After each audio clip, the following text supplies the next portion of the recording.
T.S. Eliot's The Wasteland.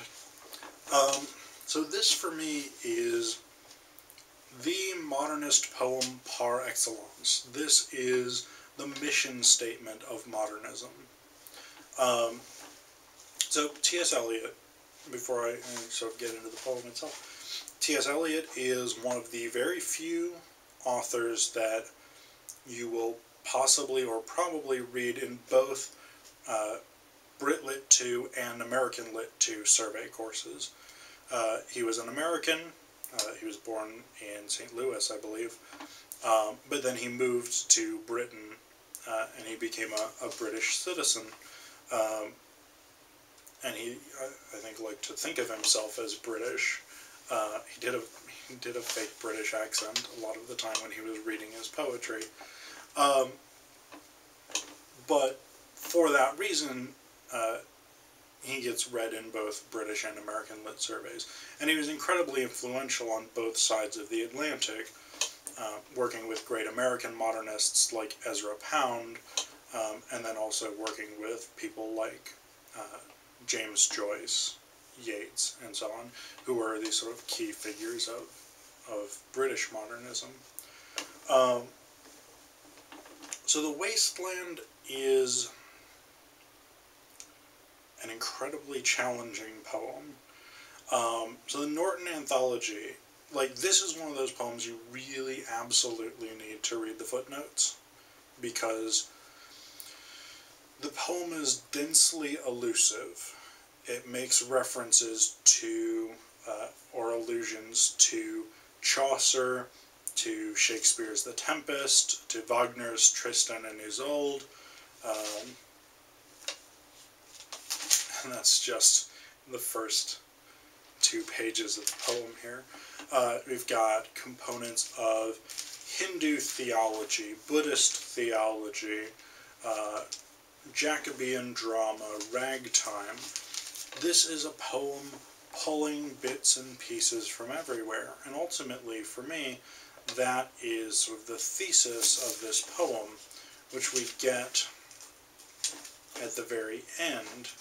For me, the sort of thesis of this poem, as much as it has a thesis, is actually line 431. This is page 2543 in the Norton Anthology. These fragments I have shored against my ruins. So this is, again, Hindu theology, Buddhist theology, Christian Grail mythology, Renaissance drama, ragtime, all of these things. He's pulling all of these bits and pieces together, and the idea is that you construct a new cultural edifice from the shattered ruins of world culture. Again, and this is part of the high modernist project, this sort of devastation caused by World War I, which erodes faith in traditional pillars of civilization, religion, art, culture, science, progress, manners, whatever it is. All of these things have been broken down. All of these things have been destroyed and undermined by the horror and the brutality of World War I.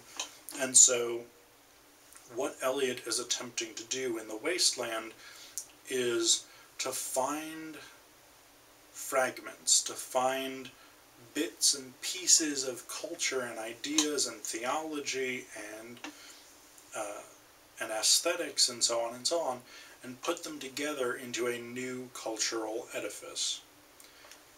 And we get sort of references to this throughout the poem.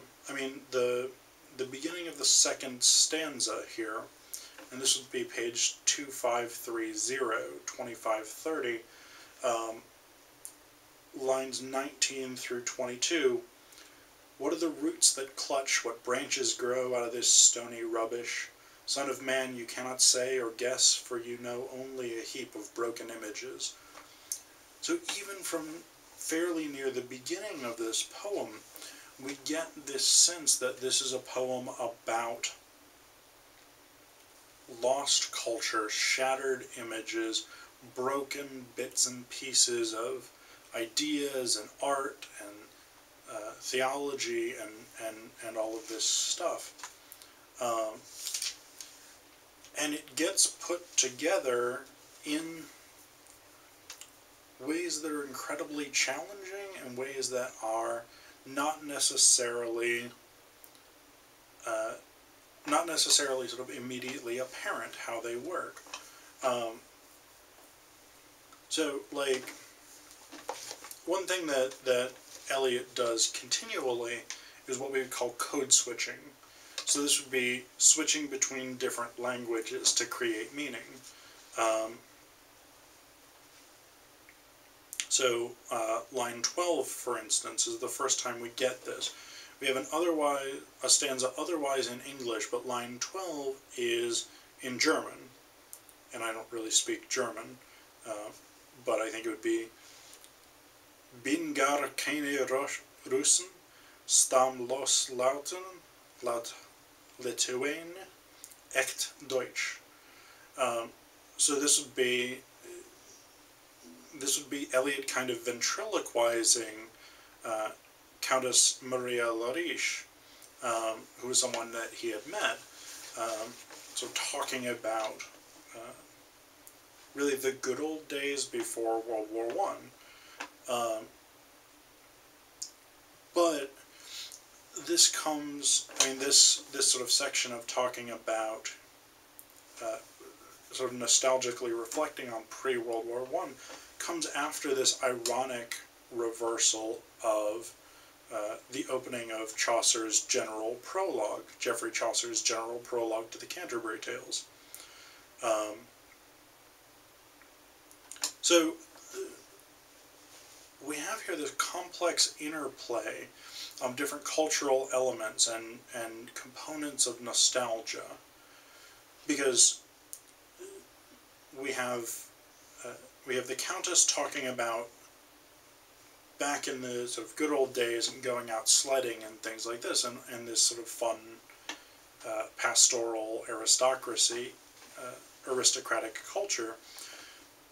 But that's this sort of ironic commentary or ironic reversal on the rewriting of the general prologue. So this poem starts out, well, okay, so the general prologue of Chaucer's Canterbury Tales, for those of you who don't know this, starts out, and it's in Middle English, one that April with his shore sought, the drochte marchet person to the road. So this is about, basically in English it would be, when April with his, or in modern English it would be, when April with his sweet showers have pierced the drought to its root. So this is about sort of the renewal of life, the emergence of new life, and the sort of joy of springtime. Eliot ironically rewrites this, and again, this is a high modernist sort of bitter irony. He rewrites this: April is the cruelest month, breeding lilacs out of the dead land, mixing memory and desire, stirring dull roots with spring rain.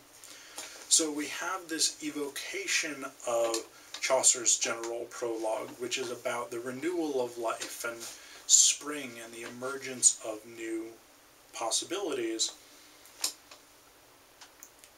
Eliot is resituating that here in this space of loss, this space of memories of a shattered culture that can never be revived.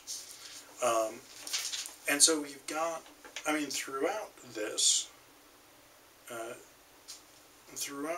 poem, we've got this sense of loss, this sense of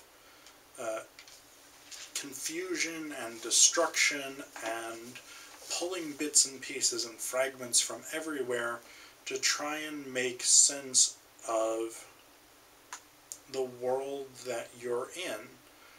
And this is part of the reason why we have these continual references to William Shakespeare's The Tempest, which is probably the most consistent single set of references across the entire poem.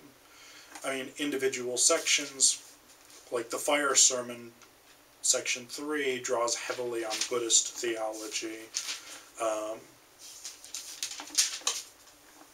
What the Thunder Said, section 5, draws heavily on Hindu theology. But we get references to the Tempest throughout this poem. Starting on 2531, line 48, we get, those are pearls that were his eyes, which is a reference to the Tempest. The Tempest is about chaos, and the Tempest is about change and sort of transitions and upsetting cultural orders and cultural norms and things like this. And it's about one of the most famous couple of lines from the Tempest is, "O brave new world that has such creatures in it."